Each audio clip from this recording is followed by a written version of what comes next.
So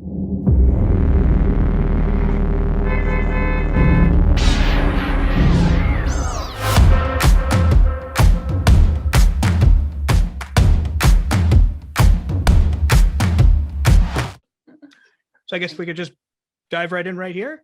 Yeah. Sure. So how did you come to find this story? I mean, obviously you cover it to some degree in the film, but I'd love to hear, do you have a personal connection to Alien that brought you to this? How did you end up with this incredible crew of folks? Can I take it this time? Yeah, sure. So Lucy's good friend, Andy Button, is a friend of both of ours. He spotted a poster in a supermarket in a small town in Dorset, and then relayed to a few friends, there's this show, Alien. This sounds very strange, but also amazing. And basically, they started following the blog. They had a blog online, which was sort of giving little hints to what the show was and who these people are, but not really talking about how they were going to do the show, just more, there was like taste of the rehearsals and taste of, okay, these people are bus drivers, okay, what's going on? And then basically Lucy went with another friend to see the show. And you say, what was your impression when you saw it, Lucy? Yeah, so it was kind of like 2 months of curiosity building with our small group of friends, and we I think realized we were the only remote fan club of this group, because they used their blog like a notice board to each other about rehearsal updates, and they were actually getting annoyed with each other if they didn't turn up to rehearsal on time and things like that. I don't think they were aware that we were watching them. And one of the friends, Joe, after a night of drinking on the Friday night, I think it was, we sat with a hangover on the sofa, and he said to me, let's have another look at that Alien on Stage blog. And then he said, listen, if we don't go now, I'm never going to be able to see this, because they only had 4 shows and he worked every weekend.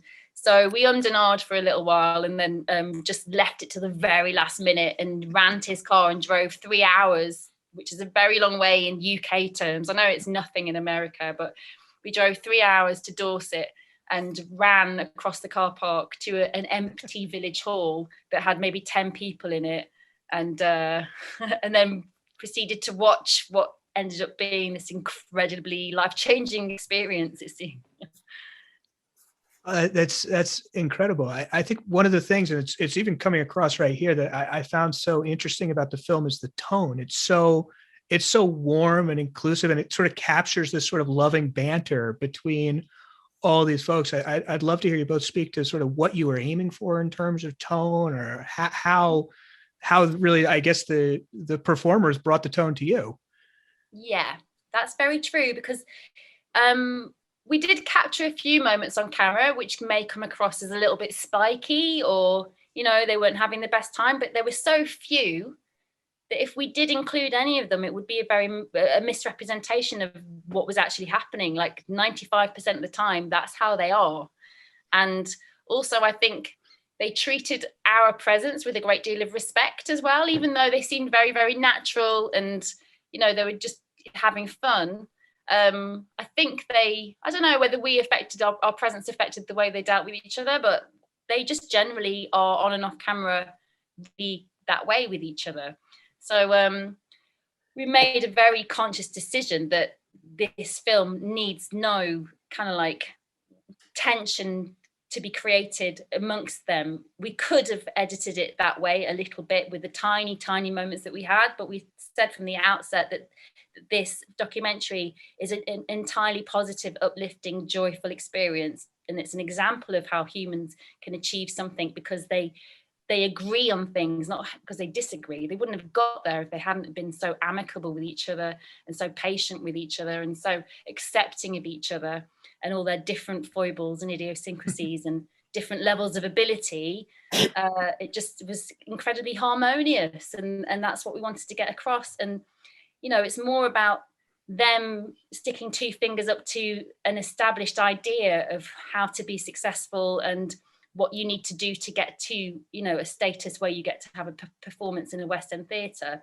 They came from just doing it for the love of it, without ego and without sort of being self-conscious about it. And that was the sort of the tension and the challenge. And I think that was far more important than any little niggly moments between them. We were also really clear that we wanted to show that we weren't laughing at them, because there's a lot of humor, and there's it could have easily been like, maybe a slightly more kind of point and laugh at kind of feeling, and we didn't want that at all. We wanted to, the humor comes from you're laughing with them and you're enjoying the journey with them, and you're really there, and you're just accepting them as who they are and what they've done and the incredible achievement. And yeah, we were really conscious that was how the tone of the film would come across, not to be kind of ridiculing anybody or making fun of everybody. We really wanted it to be just to show how much we admired them and how much we thought that what they were doing was just amazing and how great they were. I thought that came across wonderfully. Particularly, there's one scene where you could tell the director, Dave, I believe his name was, where Dave is just on the verge of getting frustrated when they don't know the script and they're one of their last rehearsals. I thought it just beautifully plays to what you're describing. One of them really stood out to me, and that was Ken, the prop and costume guy. I thought Pete. Oh, so I'm sorry, Pete. Yeah. I thought he was incredible. I thought the descriptions he had of sort of how he made the reticulating tail was just the greatest thing. I'd love to hear what it was like to work with him, hear about all of his ideas. I thought the moment where he says that he hopes that Ridley Scott would appreciate the work he's done, I just found to be one of the most touching moments in the entire film. Yeah, I love that. That line's probably my favorite. What he says, what we hoped to have done what Ridley Scott would have wanted to do, but in a more basic format. It's just like, it's a beautiful sentiment. he's just such a sweet guy, and he just got so excited by the whole thing. You see at the end when his eyes light up when he meets the other guy, and they're just both wigging out about making a xenomorph, and they're like, it's just beautiful to watch. And he's also just a very normal, regular working guy, but got this, like, he would have thought, like, in his spare bedroom he's got this huge amazing creative studio that he's just tinkering away at. And it's lovely. He just poured everything of himself into it, and because he works nights and he had very little spare time, it just makes it even more admirable. And he really, regardless of the budget, the very limited budget that the group had, he'd just go and buy whatever he needed, because he cared more about just getting it the best he could get it, rather than, obviously he couldn't spend a huge amount of money, but he definitely, used money from his own pocket because he wanted it to be the best it could be. And when we were asking him why he thinks, we appreciate what he's done, he just had a little bit of a kind of wide-eyed wonder about him. And he just comes across as so incredibly enthusiastic and really into it so much, especially when he explains how he's adapted the chest burster and, got new kind of features like a plastic chest plate from a joke shop, and just whatever he could find, he just made it work. And it was so just wonderful to see his excitement. Whose idea was it? How did you come up with the idea, I guess, to use sort of GoPros and things like that during the actual performance itself? I think a lot of it was just like what we had access to, and like who, I think we were working with a guy who was helping us. I think a friend you met at a party, and he came to help us with the sound. Then he was like, "Oh, I've got a GoPro," and it was basically, "Oh my god, that would be amazing." "Oh wait, stick it on the alien." "What?" "Oh yeah, okay." Like, it was, we didn't have much. It was kind of what was around and how things evolved like that.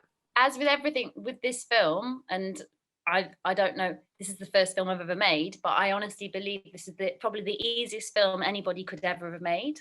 Like, it just ran so smoothly.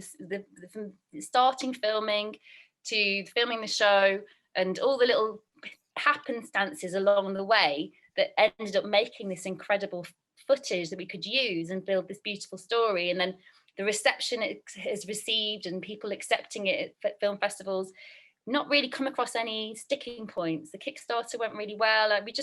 It's been a real kind of like streak of luck and serendipity, and like, when you're onto something good, it just kind of all falls into play. It just felt like that every step of the way.